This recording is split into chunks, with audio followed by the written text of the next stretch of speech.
दर्शकों नमस्कार। अभी हम यहाँ पे जोन क्रमांक 3 पे खड़े हैं और ये जो कुछ लोग जो हैं वार्ड के वासी आए हैं यहाँ पे अपनी कुछ शिकायतों को लेकर के।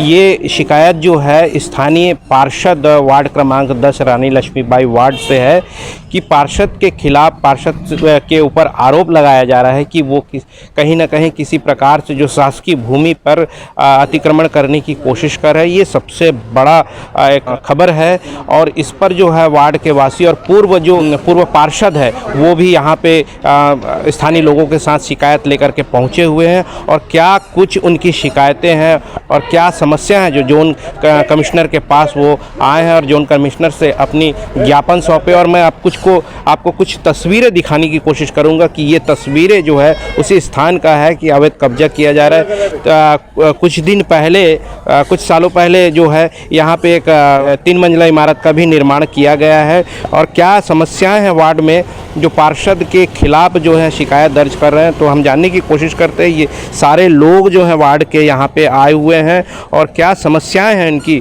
तो हम यहाँ पूर्व पार्षद हैं अनवर जी, उनसे भी जानने की कोशिश करेंगे। जी हाँ, आप लोग यहाँ पे जोन क्रमांक 3 में आए हैं और जो वर्तमान में जो पार्षद है उनकी शिकायत को लेकर के आए हैं, क्या क्या समस्याएं हैं बताएं। रानी लक्ष्मीबाई वार्ड के हम सभी नागरिकगण हैं और यहाँ वार्ड में इतनी सारी समस्याएं हैं।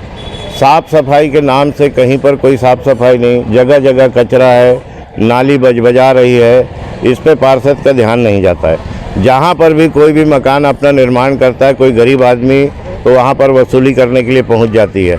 आज यहाँ पर जो आदर्श नगर मोहल्ला है, आदर्श नगर मोहल्ले में एक जगह जो है उसने पैसे का लेन देन करके, मेरा आरोप है ये, पैसे का लेन देन करके 3 मंजिला मकान निर्माण कराई। फिर वहीं पर एक कालम गड्ढा की खुदाई चालू कर दी कि और लोगों से कहने लगी कि ये मोहल्ला क्लिनिक है। तो हमारा ये कहना है कि वार्ड के लोगों से बातचीत करना चाहिए कि मोहल्ला क्लिनिक कहाँ पर बनेगा। जहाँ पर भी हम जाते हैं, देखते हैं, मोहल्ले में घूमते हैं तो पता चलता है कि यहाँ पर अवैध निर्माण हो रहा है, यहाँ पर अवैध निर्माण हो रहा है। अवैध निर्माण के सारे जो है फोटोग्राफ्स और स्थल का नाम सहित आज हमने जोन कमिश्नर को दिया है और जोन कमिश्नर को हमने ये कहा है कि जब ये निर्माण काम जब चालू हुआ था तो ये 3 मंजिली बिल्डिंग तैयार कैसे हो गई, ऐसा क्या इसमें पेच आया कि ये निर्माण काम को आप लोग बंद नहीं करा पाए, जबकि वो शासकीय भूमि है। शासकीय भूमि में नगर निगम एक्ट के अनुसार धारा 22 और 23 की नोटिस देके 24 घंटे में हटाने का प्रावधान है, लेकिन 3 मंजिला भवन बन गया। इससे ये स्पष्ट होता है कि नगर निगम के जो कर्मचारी हैं, जो अधिकारी हैं या क्षेत्र के जो विधायक हैं और पार्षद हैं, ये सब की मिलीभगत के कारण जो है इस तरीके से अवैध कब्जा हो रहा है। सीधा आरोप है कि ये सारे लोग जो है इस कार्य में संलिप्त हैं। जी, अब बिल्कुल मेरा ये आरोप है कि सारे लोग इस कार्य में सम्मिलित हैं। जगह जगह अवैध कब्जे हो रहे हैं। यहाँ तक कि विधानसभा रोड, VIP रोड, इतने बड़े बड़े निर्माण काम हो रहे हैं शासकीय जमीन पे, लेकिन किसी का कोई ध्यान नहीं, बल्कि ये कहते हैं कि हमने नोटिस दे दिया। मैंने आज इनको बताया कि अगर कहीं कोई निजी ज़मीन में नोटिस देने की बात होती है तो धारा 293, धारा 302, धारा 307 के तहत कार्रवाई होती है और 3 नोटिस के बाद उसको तो अवैध निर्माण को हटाया जाता है। शासकीय भूमि में अगर कहीं कोई निर्माण काम हो रहे हैं तो धारा 22-23 की नोटिस देकर 24 घंटे के अंदर हटाया जाता है। लेकिन बड़े पैमाने पे शासकीय ज़मीनों पे कब्जा चल रहा है जिसमें इन सारे लोगों की संलिप्त हैं, चाहे वो अधिकारी हों, चाहे विधायक हों, चाहे पार्षद हो। ये सारे लोगों की मिलीभगत से आज वार्ड में इतने बड़े अच्छी बेशकीमती ज़मीनों को कब्जा करके करोड़ों के मोल पार्षद द्वारा बेचा जा रहा है। ये मेरा आरोप है। क्या आप ये जो जानकारियां हैं पूर्व से आपके पास आ रही है, क्योंकि आप भी पूर्व में पार्षद रहे हैं और कहीं ना कहीं ये जो जानकारी आपके संज्ञान में आती रही है, तो क्या आपने कितने बार ये जोन में आकर के शिकायत की, शासन प्रशासन से अपनी गुहार लगाई है? मोहल्ले के जो लोग हैं, आदर्श नगर मोहल्ले के लोग और वार्ड के जो जागरूक नागरिकगण हैं, वो समय समय पे कम से कम 25 से 30 बार यहाँ जोन में आए हैं। सबको यही अधिकारियों ने बताया कि हम नोटिस दे रहे हैं, नोटिस दे रहे हैं, नोटिस दे रहे हैं, तो और हम उसको कार्रवाई नहीं, और एक भी कार्रवाई नहीं हुई। मकान पूर्ण होते जा रहे हैं, एक स्लैब डल गया, दूसरा बेसमेंट में ढलाई चल रही है, 2 जगह जो है, एक जगह शेड बन गया, जहाँ गौरी गौरा पूजा होती थी वहाँ मकान बन गया। इस तरीके से जो है वो काम चल रहा है, यानी पूरी तरह से वार्ड में जंगल राज चल रहा है। और पार्षद जो है आए दिन अगर कहीं कोई उसके खिलाफ बोला, अगर उससे कोई सवाल कर दिया तो वो सीधे थाने जाकर रिपोर्ट लिखाती है कि मेरे साथ छेड़छाड़ किए, मेरे साथ बदतमीजी किए, मेरे को जान से मारने की धमकी दी है। इस तरीके से बेबुनियाद आरोप लगाती है थाने में जाकर। पब्लिक से बात ना करके वो थाने जाती है और थाने में जाके अपने महिला होने का लाभ उठाने का प्रयास करती है। जी, अनवर हुसैन, पूर्व पार्षद मोआ। दर्शकों, आपको यहाँ तो पूर्व पार्षद जी का हम लोगों ने बयान सुना है और साथ में हमारे साथ कुछ महिलाएं भी हैं जो वार्ड की हैं, सजग महिलाएं हैं, वो ये जोन तक के आए हैं और हम इनसे भी पूछने की कोशिश करेंगे कि क्या सच्चाई है। माता जी, आप जो हैं एक सजग महिला वार्ड की हैं, तो किस प्रकार से आप यहाँ पे देख रही हैं कि क्या समस्याएं आ रही है जो आज जो आप लोगों ने यहाँ जोन में आकर के शिकायत दर्ज कर रहे हैं, तो क्या सच्चाई है इसमें? ये तो बात सही है कि वो बहुत गलत काम कर रही है और जो गरीब आदमी जो ओवरब्रिज के नीचे दुकान खोले हैं उसको भी बोल रही है मैं सबको हटवा दूंगी। मतलब उसका बहुत चल रहा है, उसी का जो बोलती है उसी का चल रहा है। अभी किसी का सुनती नहीं है, किसी का बात ही नहीं मानती, कोई कार्य ठीक से नहीं हो रहा है, ना हम लोग का नाली साफ हो रहा है, ना कुछ नहीं। बोलने से उसके आदमी आते ऊपर ऊपर कर देते हैं, बाकी कचड़ा पड़ा है तो पड़ा है, ना झाड़ू लगता है, कुछ नहीं। जी, अपना परिचय बताएं। मेरा नाम सावित्री तिवारी है। कहना चाह रही हूँ, नर्मदा पांडे मेरा नाम है जी। ना मेरा रोड आधा टूटा है, आधा बना है और नाली सफाई नहीं होता है। इसके लिए हम लोग का ऑब्जेक्शन है। और अनवर भैया के राज में वैसा नहीं था, नहीं था, है नहीं, हर काम होता था, हर काम होता था। सफाई वाले आते थे, साफ सफाई करके जाते थे। और ये लोग आते हैं, पैसा दे दे बोलते हैं, उनका कर्मचारी बोलते हैं कि पैसा दो, तो हम लोग पैसा देते हैं। तो हमको ये शिकायत है कि हमारा रोड और नाली दोनों साफ सफाई होना चाहिए। अब भैया के राज में नहीं हुआ। बताओ ना भाई। हाँ, अवैध कब्जा हटना चाहिए, नहीं बताओ ना। अवैध कब्जा जो है हमारे स्कूल के लिए सामने, वो भी कब्जा हो गया है, हुआ है कि नहीं? तो वो कब्जा है तो उसको हम हटवाना चाहते हैं। देख रहे हैं तो जो ये जो स्थितियाँ परिस्थितियाँ वार्ड की बनती है, लगभग ये स्थितियाँ परिस्थितियाँ सारे वार्ड की है। कहीं ना कहीं छोटी बड़ी चीज़ें जो है सामने आ रही है और समस्याएं तो हमेशा बनी है। इसी श्रृंखला में हमारे बीच और एक साथी हैं जो हमारी समस्याएं जब से ये पार्षद बनी है ना, तो व्यक्तिगत दुश्मनी टाइप की करती है और जो काम नहीं करना चाहिए। व्यक्तिगत दुश्मनी की बात जो आप व्यक्तिगत दुश्मनी की बात ये है कि जो सामुदायिक भवन बनी है वो सब मोहल्ले के लिए बनी है। वो मोहल्ले विकास समिति के द्वारा वो उसको पूर्व पार्षद द्वारा बनवाया गया है और उसमें महिलाएं का मीटिंग होती थी, मोहल्ले में कुछ भी होता था, छठी वगैरह का कार्यक्रम, तो वहाँ पंडाल लगा के किया जाता था। पर जब से ये आई है तब से वो कब्जा करके बैठ गई। उसमें क्या कब्जा करी है? सामुदायिक भवन में पूरा कब्जा कर लिया वो मैडम ने। किस तरीके का काम होता है वहाँ? वहाँ अपना ऑफिस डाल लिए हैं पूरा। एक रूम में डालूंगी बोली थी, मोहल्ले वाले जो महिलाएं हैं उन लोग चाबी दे दिए उसको, उन लोग का सामान को फेंक दिए और अपना पूरा कब्जा करके बैठ गई है। मतलब आपका सीधा सीधा आरोप है ये दादागिरी का काम? दादागिरी है ये टोटल। ये परिचय। और कभी पीछे गड्ढा कराती है, फिर पटिंग करवाती है, कि सामने गड्ढा करवाती, फिर पटिंग करवाती। अभी भी गड्ढा करवाई हुई है और उसके बावजूद उसको फिर पटिंग करवा रहे थे परसों। क्या नाम है पार्षद का? पार्षद विश्वनंदिनी पांडे। वो और क्या शिकायतें हैं आपकी? बहुत, जितना सार्वजनिक जो जमीन थी, शासकीय जो जमीन थी, उसमें अवैध कब्जा होते जा रहा है दिनों दिन। इसके पहले में उन्होंने पूरे मोहल्ले के जितनी भी महिलाओं की जो टीम है, जो समिति बना करके संचालन कर रही, उन लोग को सबको बुला लिए एक रोज़ और बुला करके बोले कि विधानसभा के जो रोड है उसके किनारे किनारे आप लोग कब्जा करो करके, और बेजबरन के सभी को कब्जा करवाए। और कब्जा भी नगर निगम के द्वारा दूसरे या तीसरे दिन उसको बांस बल्ली उखाड़ के ले गए। तो एक एक जो महिला समूह को कम से कम 5-5 हज़ार रुपये का नुकसान हुआ इसमें। अपना परिचय बताएं। मैं द्वारिका यदू मोहल्ला विकास समिति के सचिव हूँ। आप कुछ कहना चाह रहे हैं, बताएं। देखिए, जो भी पार्षद अभी चुना जा रहा है उसको जनहित का काम करना चाहिए।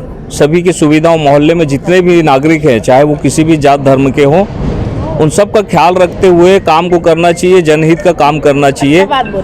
और जो पार्षद है भारतीय जनता पार्टी की, वो भेदभाव वाला रवैया अपनाए हुए है और शासकीय जगह को कब्जा कर रही हैं और अपना निजी हित में उसको अपने लोगों को वो आवंटन करके इलीगल तरीके से वहाँ निर्माण कार्य करा रहे हैं। तो हम लोग सब वार्ड के लोग यहाँ पर आए हैं और कमिश्नर साहब को उसकी हर अवैध एक्टिविटीज़ की जानकारी हम दिए हैं और शिकायतें की है। और कमिश्नर साहब अभी नए आए हैं तो उन्होंने 1 हफ्ते का समय मांगा है और कागज़ को, फाइल को देखकर बोले आगे की कार्रवाई करते हैं करके।